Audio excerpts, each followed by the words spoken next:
तो hello friends, स्वागत है आपका मेरे इस वीडियो में। दोस्तों आज हम थर्मोडायनेमिक्स क्लास 11th का जो फिजिक्स का चैप्टर है थर्मोडायनेमिक्स, उसके आज हम रिवीजन करने जा रहे हैं, जो कि बहुत ही एक इंपॉर्टेंट चैप्टर है और इसमें से क्वेश्चन के आने के चांसेस भी बहुत ही ज़्यादा होते हैं। ठीक है दोस्तों, तो चलिए शुरू करते हैं। ठीक है दोस्तों, तो पहला हमारा है थर्मल इक्विलिब्रियम होता क्या है। ठीक है दोस्तों, if they have the same temperature. ठीक है दोस्तों, अगर ये टेम्परेचर सेम हो, जैसे कि कोई कंटेनर हो गया, जैसे यहाँ पर ए है और यहाँ पर ये बी है, दो कंटेनर हो गए ए और बी। अगर तो इन दोनों का टेम्परेचर क्या है, सेम है, इसका मतलब ये थर्मल इक्विलिब्रियम में है।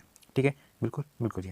अब नेक्स्ट बात करते हैं कि if they separated by adiabatic wall. ठीक है दोस्तों, अगर जो हमने एडियाबेटिक वॉल लगा दिया, वॉल, ठीक है, एडियाबेटिक का मतलब है जहाँ से हीट एक्सचेंज ना हो। ठीक है दोस्तों, जहाँ पर क्या हो, क्यू जो हो वहाँ पे जीरो हो। ठीक है दोस्तों, यानी हीट का जो ट्रांसफर बिल्कुल भी ना हो। अगर जो मैंने एडियाबेटिक लगा दिया तो यहाँ पर हीट जो ए से बी में नहीं जाएगी और बी से एक में आने वाली जाने वाली नहीं है। ठीक है दोस्तों, हम नेक्स्ट बात कर रहे हैं allow to heat of pass from wall. अगर जो हम अलाउ करते हैं, हमने डायाथर्मिक वॉल लगा दिया, यानी ए से बी में टेम्परेचर जा सकता है और बी से ए में, तो ये दोनों एक बैलेंस हो जाएगा। ठीक है दोस्तों, तो जो हमारा नेक्स्ट जो हमारा प्रेशर और वॉल्यूम आएगा, जो है pressure A dash V A dash, जो बी का होगा वो पी डैश बी और वी डैश बी होगा। ठीक है दोस्तों, अगर हमने यहाँ से हीट ट्रांसफ़र होने दिया तो। ठीक है दोस्तों, नेक्स्ट टॉपिक जो कि ज़ीरोथ लॉ है, जो कि बहुत ही ज़्यादा इंपॉर्टेंट है और ये क्लास 11th में आता ही आता है। ठीक है दोस्तों, जो कि बहुत ही इंपॉर्टेंट लॉ है। ठीक है दोस्तों, तो थर्मोडायनेमिक्स लॉ क्या कहता है कि it state that if the system, पहले मैं आपको सिंपल बता देता हूँ कि होता क्या है ज़ीरोथ लॉ होता क्या है। ठीक है, हम दो सिस्टम लेते हैं। ठीक है, मैंने ये सिस्टम लिया, पहले ये इसको देखो। ठीक है दोस्तों, हमने दो सिस्टम लिया और फिर मैंने इसके ऊपर एक तीसरा सिस्टम लगा दिया। ठीक है दोस्तों, अगर जे ए और बी क्या है, थर्मल इक्विलिब्रियम में है। ठीक है दोस्तों, अब मैंने कहा कि अगर ए और बी थर्मल इक्विलिब्रियम में है तो ये जो सी है ये भी थर्मल इक्विलिब्रियम में ही होगा। अगर जो वॉल एडियाबेटिक नहीं है, यानी वो हीट को आने जाने वाली ना हो, ऐसी वॉल हो जो कि हीट को मतलब एक फॉर्म से दूसरे फॉर्म में, यानी ए से बी में जाने दे और बी से सी में जाने दे। ठीक है, जो कि हमने कहा था कि कौन सी डायाथर्मिक वॉल हो। ठीक है, तो यहाँ पर डायाथर्मिक वॉल लगी है तो ये क्या होगा, ये थर्मल इक्विलिब्रियम में होगा, जो कि ज़ीरोथ लॉ कहता है। ठीक है दोस्तों, अब मैं डेफिनेशन आपको बढ़ा देता हूँ। होता क्या कि it's state that if two system A और B are in the thermal equilibrium, अगर जी ए और बी थर्मल इक्विलिब्रियम में है with the third thermodynamic system C के साथ, देन द सिस्टम ए और बी भी थर्मल इक्विलिब्रियम में होंगे एक दूसरे के साथ। ठीक है दोस्तों, जो मैंने आपको समझाया वही ज़ीरोथ लॉ में लिखा गया है। ठीक है दोस्तों, तो आपने इस तरह से ये डायग्राम अच्छे से अपने ध्यान में रखना है और इसे आप लाइंस जो बना के आसानी से लिख सकते हैं। ठीक है दोस्तों, अगर ए और बी थर्मल इक्विलिब्रियम है विद रिस्पेक्ट टू सी, तो ए बी एक दूसरे के साथ भी थर्मल इक्विलिब्रियम में ही होंगे। ठीक है दोस्तों, नेक्स्ट हमारा टॉपिक है इंटरनल एनर्जी होती क्या। ठीक है दोस्तों, internal energy of a system is the same kinetic और potential energy in the frame of reference relative to which centre of mass. ठीक है दोस्तों, सिंपल सी बात है, इंटरनल एनर्जी क्या होती है कि कोई भी गैस है उसके अंदर कितना एनर्जी है, उसके अंदर कितना एनर्जी, उसे ही हम इंटरनल एनर्जी कहते हैं। और इंटरनल एनर्जी जो है वो एक स्टेट फंक्शन है। ठीक है दोस्तों, मतलब ये सिर्फ इनिशियल और फाइनल पोजीशन पे ही इफेक्ट डालता है, इसे ये डिपेंड नहीं करता कि किस बात से फॉलो किया गया है। ठीक है दोस्तों, नेक्स्ट है कुछ पॉइंट्स है इंटरनल एनर्जी के कि इंटरनल एनर्जी जो है potential energy of the gas is a function of its volume. ठीक है, जो इंटरनल पोटेंशियल एनर्जी है गैस की वो फंक्शन होती है उसके वॉल्यूम की, और जो इंटरनल काइनेटिक एनर्जी गैस की वो फंक्शन होती है उसके टेम्परेचर की।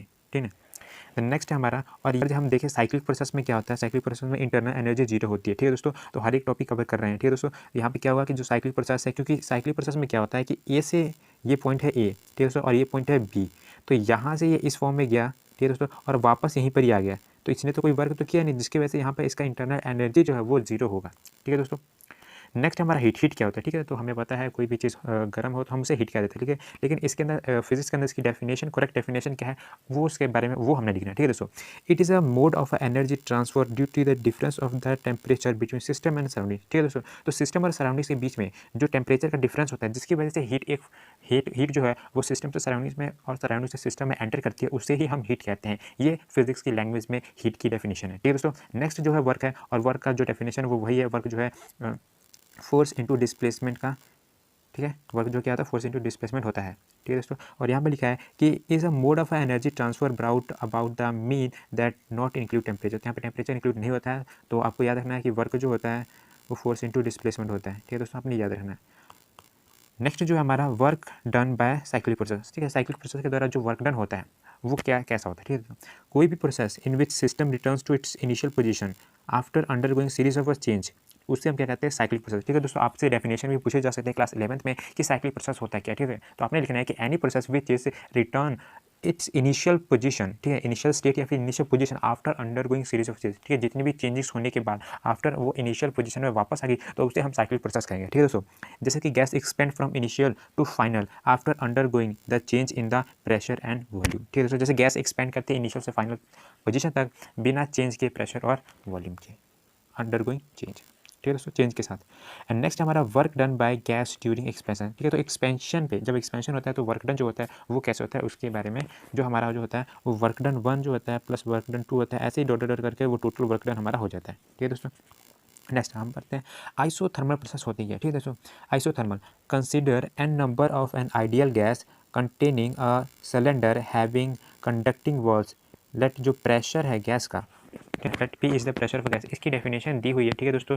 और यहाँ पे हमने वर्क डन फाइंड करना है आइसोथर्मल में, ठीक है दोस्तों। आइसोथर्मल में क्या होता है, जो टेम्परेचर होती है वो हमारा 0 होता है या फिर कांस्टेंट भी आप कह सकते हैं। यहाँ पर टेम्परेचर जो है वो हमारा कांस्टेंट होता है, ठीक है दोस्तों। यहाँ पर एक डायग्राम बनाया है, ठीक है दोस्तों। यहाँ पर देख सकते हैं पहले पिस्टन जो वो यहाँ पर था इस पोजीशन पे, फिर उसके बाद से पिस्टन जो है मूवेबल पिस्टन था, जिसकी वजह से गैस को थोड़ी सी एनर्जी दी गई, जिसकी वजह से, ठीक है ना, या गैस अपनी इंटरनल एनर्जी से ही क्या ऊपर उठने लगी, जिसकी वजह से जो पिस्टन है वो क्या था ऊपर को मूव करना स्टार्ट हो गया, ठीक है दोस्तों। तो यहाँ पर ये वर्क डन का जो डेरिवेशन एक छोटा सा वर्क डन निकालने का आइसोथर्मल प्रोसेस के द्वारा, ठीक है दोस्तों। तो इसे अपने अच्छे से कर लेना, ठीक है दोस्तों, क्योंकि वर्क डन का जो डेफिनेशन है उसके साथ इसके बारे में डेरिवेशन भी पूछी जा सकती है, ठीक है दोस्तों। जैसे कि हमें पता है कि वर्क डन का जो फॉर्मूला होता है वो फोर्स इंटू, यहाँ पर क्या होता है जो वर्क डन होता है यहाँ पे प्रेशर इंटू डीवी होता है, क्योंकि हम फोर्स पढ़ते हैं ना, क्योंकि हमें क्या कहते हैं फोर्स इंटू, ठीक है दोस्तों। तो वर्क डन जो होता है फोर्स इंटू डिस्प्लेसमेंट होता है, लेकिन जब हम फिजिक्स के अंदर बात करेंगे तो यहाँ पर क्या होता है वर्क डन जो होता है जब हम गैसियस की बात करते हैं ज़्यादातर, तो वहाँ पर पी डॉट वी यानी प्रेशर इंटू डीवी जो है वॉल्यूम होता है, ठीक है दोस्तों। और यहाँ से आपने ये क्वेश्चन याद रखना है कि पीवी जो है वो एनआरटी के इक्वल होता है, ठीक है दोस्तों। तो यहाँ से हमने ये यहाँ पर पी की जगह एनआरटी की वैल्यू रख दी और यहाँ से एनआरटी जो कि कांस्टेंट है इसे हमने बाहर रखा, ठीक है दोस्तों। हमने इंटीग्रेट करना है, ठीक है, क्योंकि हमने फाइनल इनिशियल से फाइनल तक की जो है वॉल्यूम जो है वो हमने फाइंड करनी है, ठीक है दोस्तों। तो हमने ये फाइंड किया तो हमारे पास जो फाइनल इक्वेशन जो है वो बन के आएगी कि वर्क डन जो होता है वो एनआरटी एल V2 - V1 होता है। और हम इसे मॉडिफाई करके ऐसे लिख सकते हैं कि वर्क डन जो होता है आप यहाँ पर भी छोड़ सकते हैं यहाँ पर भी, लेकिन ज़्यादातर क्वेश्चन जो है इस फॉर्म में आते हैं, इसीलिए हमें यहाँ पर इस फॉर्म में छोड़ना है, ठीक है दोस्तों, कि एनआरटी एल जो है वो V2 अपने V1 के इक्वल होता है, ठीक है दोस्तों। द नेक्स्ट जो होता है law of equipartition of energy, ठीक है दोस्तों। इसकी डेफिनेशन क्या है कि the average kinetic energy associated with each molecule with each degree of freedom is half के टी, ठीक है। तो जो भी एवरेज काइनेटिक एनर्जी एसोसिएट होती है हर एक मॉलिक्यूल्स का, उसकी डिग्री ऑफ फ्रीडम जो होती है हाफ के टी के इक्वल होती है, ठीक है दोस्तों। तो के जो क्या है, के जो है बोल्ट्जमैन कांस्टेंट है, के की जो यहाँ पे डेफिनेशन है वो क्या है कि बोल्ट्जमैन कांस्टेंट होता है, और टी जो है एब्सोल्यूट टेम्परेचर होता है, और यहाँ पे के का जो फॉर्मूला जो है वो R/N होता है, ठीक है दोस्तों। देन नेक्स्ट हम मोनोएटॉमिक की बात कर लेते हैं, ठीक है दोस्तों। मोनोएटॉमिक जो होता है उसमें 1 मॉलिक्यूल्स का जो यहाँ पर जो डिग्री ऑफ फ्रीडम होता है वो 3/2 kT के इक्वल होता है, ठीक है दोस्तों। और यहाँ पर अगर जब हम नंबर ऑफ मोल्स की बात करें तो उसको हम नंबर ऑफ मोल्स के साथ मल्टीप्लाई कर देंगे, नंबर ऑफ मोल्स 1 है 2 है, ठीक है, जितने भी होंगे उसके साथ हमने मल्टीप्लाई कर देना, और हमारे पास जो वैल्यू जो होगी हमारे पास, और एक मोल की आ जाएगी 3/2 RT के इक्वल होगा, ठीक है दोस्तों। नेक्स्ट जो है डायटोमिक, ठीक है दोस्तों। डायटोमिक यहाँ पर कहता है एक मॉलिक्यूल्स का जो डिग्री ऑफ फ्रीडम है वो 5/2 kT के इक्वल है, और एक मोल का 5/2 kT नंबर ऑफ मोल्स, ठीक है, कितने, एक मोल से 2 मोल से उसके साथ हमने मल्टीप्लाई कर देना, और एक मोल का भी यहाँ पर 5/2 RT के इक्वल होता है, ठीक है दोस्तों। देन हीट क्या होती है, जो कि डेफिनेशन हमने पिछले पढ़ लिया, और यहाँ पर कुछ फॉर्मूले से जिसे याद करना जो कि बहुत ही ज़रूरी है, ठीक है दोस्तों। The next specific heat capacity जो वो होती है, ठीक है। तो हम कर लेते हैं कि जो सी आइसोबेरिक, आइसोथर्मल, और जो सी है एडियाबेटिक में, ठीक है, एडियाबेटिक में 0 होता है क्यू, और जो है क्या कहते हैं आइसोथर्मल में वहाँ पे टेम्परेचर जो है वो 0 होता है, ठीक है दोस्तों। आइसोथर्मल का मतलब है वहाँ पे टेम्परेचर 0 है, और एडियाबेटिक का मतलब वहाँ पे हीट यानी क्यू जो है वहाँ पे कांस्टेंट है या फिर 0 है हम कह सकते हैं, ठीक है दोस्तों। और यहाँ पे स्पेसिफिक हीट कैपेसिटी सी जो है वो क्यू m डेल्टा टी के इक्वल होता है, ठीक है दोस्तों।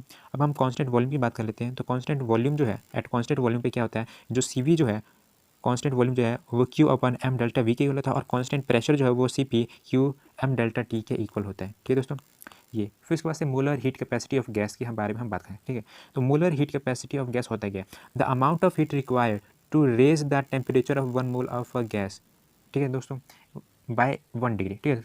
तो एक जो हीट चाहिए किसी भी मॉलिक्यूल्स के हीट बढ़ाने के लिए, ठीक है, टेम्परेचर को इंक्रीज करने के लिए 1 मोल के लिए, तो उसे हम क्या कहते हैं मोलर हीट कैपेसिटी, ठीक है दोस्तों। और जैसे QV जो है वो NCV डेल्टा T के इक्वल होता है, Q यानी हीट, और QP जो होता है वो NCP डेल्टा T के इक्वल होता है, ठीक है दोस्तों। ठीक है, यानी ये क्यू वी यानी कांस्टेंट वॉल्यूम और ये क्यू पी है यानी कांस्टेंट प्रेशर पे। ठीक है दोस्तों, यहाँ पर एट कांस्टेंट वॉल्यूम पे हम देखते हैं। ठीक है दोस्तों, तो कांस्टेंट वॉल्यूम पे क्या होता है, सी वी जो है equals to Q upon N delta T के इक्वल होता है, और यहाँ पर एट कांस्टेंट प्रेशर पे जो सी पी जो होता है वो क्यू एन डेल्टा टी के इक्वल होता है। ठीक है दोस्तों, और सी वी जो है वो एम सी वी के इक्वल होता है और सी पी जो है वो एम सी पी के इक्वल होता है। ठीक है दोस्तों, और ये हमारे पास गामा जो है, गामा की वैल्यू जो है C P upon C V से हम गामा की वैल्यू निकाल सकते हैं। ठीक है दोस्तों, और गामा जो है वो 1+2/f के इक्वल भी होता है। ठीक है दोस्तों, अब हम बात करने वाले वर्क एनर्जी होता है क्या। It is a mechanical way to transfer of energy. ठीक है, तो वर्क एनर्जी क्या होती है, ये मैकेनिकल वे है जिससे हम एनर्जी को ट्रांसफ़र कर सकते हैं। ठीक है दोस्तों, देन नेक्स्ट आपको कुछ डायग्राम की मदद से समझा देता हूँ कि कब हम वर्क डन जो है वो पॉजिटिव लेंगे और कब हम वर्क डन नेगेटिव लेने वाले हैं। ठीक है दोस्तों, तो पहले आप ये जो डायग्राम है आप इसको बड़े ही ध्यान से देखें। ठीक है दोस्तों, क्योंकि यहाँ पर कन्फ्यूजन हो सकती है कि हम पॉजिटिव कब लें और नेगेटिव वर्क डन कब लेंगे। ठीक है दोस्तों, तो वर्क डन पर गैस। ठीक है दोस्तों, अगर ये गैस काम कर रही है, ठीक है दोस्तों, मैंने कहा कि अगर ये गैस काम कर रही है, ठीक है दोस्तों, तो कैसे पिस्टन जो ऊपर को मूव कर रही है, तब हम वर्क डन जो है वो पॉजिटिव लेंगे, यानी वर्क डन जो है वो पी डेल्टा वी जो है वो हम पॉजिटिव लेंगे, क्योंकि जब गैस काम खुद करेगी। अगर जो गैस पर कोई काम कर रहा होगा, ठीक है दोस्तों, ये दूसरा डायग्राम जो है यहाँ पर, अगर जो गैस पर सराउंडिंग्स गैस पे काम कर रही है तो नेगेटिव वर्क डन हम लेंगे। ठीक है दोस्तों, अब नेक्स्ट जो है अब हम करने वाले हैं फर्स्ट लॉ ऑफ थर्मोडायनेमिक्स। ठीक है, फर्स्ट लॉ ऑफ थर्मोडायनेमिक्स क्या कहता है, ये कंजर्वेशन ऑफ एनर्जी के बारे में ही कहता है कि एनर्जी को ना हम क्रिएट कर सकते हैं और ना ही हम डिस्ट्रॉय कर सकते हैं। ठीक है दोस्तों, और इसका जो जनरल फार्मूला है क्यू जो होता है वो work done plus internal energy के इक्वल होता है, क्यू जो है। ठीक है दोस्तों, अब हम मेयर से रिलेशन के बारे में बात कर लेते हैं। मेयर से रिलेशन होता है क्या। ठीक है दोस्तों, ये जो है C P minus C V equals to R के इक्वल होता है, इसे ही हम मेयर से रिलेशन कहते हैं। ठीक है दोस्तों, और ये भी पूछ लिया जाता है अक्सर एक दो नंबरों में पूछ लिया जाता है क्लास 11 के एग्जाम्स में। ठीक है दोस्तों, तो इसे अच्छे से आप प्रिपेयर करें। ठीक है दोस्तों, तो यहाँ पर हमने कहा कि क्यू जो होता है वो work done plus internal energy के इक्वल होता है। ठीक है दोस्तों, तो हमने कहा स्मॉल वर्क डन निकालना है, तो जिसकी वजह से डी थीटा डी डब्ल्यू और डी यू हमने कर दिया, यानी इंटरनल एनर्जी को हमने स्मॉल से कर दिया, डिनोट कर दिया। ठीक है दोस्तों, अब यहाँ पर आप इसे याद रखना पड़ेगा आपको कि डी थीटा जो होता है वो N C V delta T होता है और वर्क डन जो होता है वो पी डेल्टा वी होता है, और जो इंटरनल एनर्जी होता है वो सी वी डेल्टा टी होता है। ठीक है ना, यहाँ पे ये डेल्टा टी लिख देना, यहाँ पे डी लिखा हुआ है। ठीक है दोस्तों, देन अब हमने क्या करना है, यहाँ पर ये जो तीनों वैल्यू है यहाँ पर इन सब की जगह पर हमने पुट कर देना। ठीक है दोस्तों, जैसे हमने पुट किया यहाँ से हमने देखा कि हमारे पास जो है यहाँ पर आपको एक और वैल्यू जो यहाँ पर हमने यहाँ पे कहते हैं पी डेल्टा वी, और हमें पता है पी वी का जो रिलेशन है, पी वी जो है वो एन आर टी के इक्वल होती है। यहाँ पे टेम्परेचर और वॉल्यूम जो है वो डायरेक्टली प्रोपोर्शनल होते हैं। ठीक है दोस्तों, जिसके वजह से अगर ये डी वी जो है यहाँ पे डी टी होना चाहिए। ठीक है दोस्तों, तो इसीलिए मैं पी डी वी की जगह एन आर डेल्टा टी लिख सकता हूँ। ठीक है दोस्तों, तो मैंने यहाँ पे एन आर डेल्टा टी जो कि मैंने यहाँ पे लिख दिया। ठीक है दोस्तों, अब मैंने देखा कि यहाँ पर जो टेम्परेचर यहाँ पर भी है, तो मैंने इसे कट कर दिया, और यहाँ पर भी एन एन एन मैंने इसे कट कर दिया। ठीक है दोस्तों, तो हमारे पास जो अगली जो इक्वेशन बन के आएगी, हमारे पास सी पी जो है equals to R plus C V के इक्वल है। ठीक है दोस्तों, लेकिन हमें तो किस फॉर्म में लेकर आना है, C P minus C V equals to R के फॉर्म में। तो हमने क्या करना है, ये जो सी वी है इसको इधर लेकर आ जाएंगे अपने लेफ्ट हैंड साइड, तो हमारे पास ये प्रूव हो जाएगा कि C P minus C V equals to R के इक्वल होता है, जो कि मेयर से रिलेशन। ठीक है दोस्तों, याद रखना इसे हम मेयर से रिलेशन कहते हैं, C P minus C V equals to R. ठीक है दोस्तों, देन हमारा नेक्स्ट है कि टाइप ऑफ थर्मोडायनेमिक्स प्रोसेस। ठीक है, कितने तरह के थर्मोडायनेमिक्स प्रोसेस होते हैं। ठीक है, पहला है हमारा आइसोथर्मल प्रोसेस। ठीक है दोस्तों, जो कि एक स्लो प्रोसेस है। ठीक है दोस्तों, और जो कि आइडियल गैस के लिए होता है, और यहाँ पर इंटरनल एनर्जी जो होती है वो N C V delta T के इक्वल होती है। ठीक है दोस्तों, और आइसोथर्मल का मतलब है, ठीक है दोस्तों, तो आपको मैं एक ट्रिक भी बताऊंगा कि किसको कैसे याद रखें, आइसोथर्मल आइसोबैरिक, हमें पता चले क्या कांस्टेंट है क्या कांस्टेंट नहीं है। ठीक है दोस्तों, तो यहाँ पर मैं आपको बता कि आइसो मतलब सेम होना चाहिए। ठीक है दोस्तों, और यहाँ से थर्मल स्टार्ट हो रहा है, यानी टी से आप याद रखना कि यहाँ पे टेम्परेचर कांस्टेंट होगा। ठीक है, आइसोथर्मल मतलब यहाँ पे टेम्परेचर आपका कांस्टेंट होगा। ठीक है, नेक्स्ट जो है यहाँ पर आइडियल गैसेस के लिए यहाँ पर, ठीक है दोस्तों, ठीक है, आइडियल गैसेस का यहाँ पे इक्वेशन है कि जो पी जो होता है वो यूनिवर्सली प्रोपोर्शनल होता है वॉल्यूम का, यानी प्रेशर जो है वो यूनिवर्सली प्रोपोर्शनल है वॉल्यूम के। ठीक है, अगर जो प्रेशर वॉल्यूम बढ़ेगा तो प्रेशर कम होगा, अगर जो वॉल्यूम जो कम होगा यानी प्रेशर बढ़ेगा, जाहिर सी बात है। ठीक है दोस्तों, तो यहाँ पर ये जो स्लोप भी दिए रखा है, यहाँ पे आइसोथर्मल का स्लोप जो है कुछ इस तरीके से होगा। ठीक है दोस्तों, आइसोथर्मल का ज़्यादा कर्व नहीं होगा।